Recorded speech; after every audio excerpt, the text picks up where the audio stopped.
మరి rich people మీద ఎక్కువ ట్యాక్స్లు వేస్తే పరిస్థితి ఏంటి అనే దాని మీద కూడా ఇప్పుడు చర్చ జరుగుతోంది. అయితే ప్రపంచవ్యాప్తంగా మనం చూస్తే ఎక్కడైతే హై టాక్సేషన్ ఉందో అక్కడి నుంచి చాలా మంది బయటికి వెళ్ళిపోతున్నారు. ఈవెన్ ఇండియా నుంచి కూడా చాలా మంది దుబాయ్కి, సింగపూర్కి, మలేషియాకి వెళ్ళి తమ బిజినెస్ రిజిస్టర్ చేసుకుని అక్కడి నుంచి బిజినెస్ ప్రాఫిట్స్ అవి చూపిస్తే తక్కువ ట్యాక్స్లు పడతాయని ఆలోచిస్తున్నారు అనమాట. ఈ టైంలో మనం వెల్త్ ట్యాక్స్ అనేది ప్రపంచంలో ఏ దేశాల్లో మంచిది, ఏ దేశాల్లో కాదనే దాని మీద కూడా చాలా డిస్కషన్ స్టార్ట్ అయింది. అయితే డెన్మార్క్ ప్రధాని మెట్టే ఫ్రెడ్రిక్సన్ కథనం ప్రకారం మంది వెల్ఫేర్ స్టేట్ మనం చూస్తే కనుక డెన్మార్క్లో ఇప్పుడు సోషల్ డెమోక్రట్స్ రూల్ చేస్తున్నారు. ఏజ్డ్ పాపులేషన్ మీద, ఎడ్యుకేషన్ మీద, వెల్ఫేర్ స్కీమ్స్ మీద, అదేవిధంగా హౌసింగ్ ఇలాంటి వాటి మీద ఖర్చు పెట్టాలని చెప్పి ఆవిడ అనుకుంటున్నారనమాట.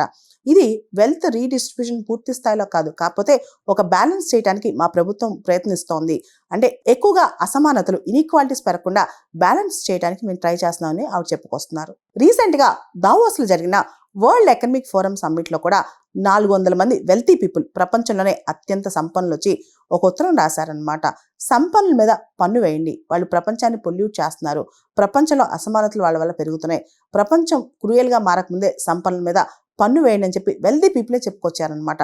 అదేవిధంగా మనం చూస్తే భారతదేశంలో కూడా కరోనా టైంలో ఆ తర్వాత కూడా రిచ్ పూర్ డివైడ్ అనేది మన దేశంలో కూడా బాగా పెరిగిపోతుంది. కాబట్టి సంపన్నులు ఎక్కడి నుంచి ఆ వెల్త్ సృష్టిస్తున్నారు, సంపద సృష్టిస్తున్నారు? సమాజం నుంచే కదా. ఆ సమాజానికి తిరిగి ఇవ్వాల్సిన బాధ్యత కూడా సంపన్నులకు ఉంది కదా అని చెప్పి ఒక కొత్త ఆర్గ్యుమెంట్ వస్తోంది.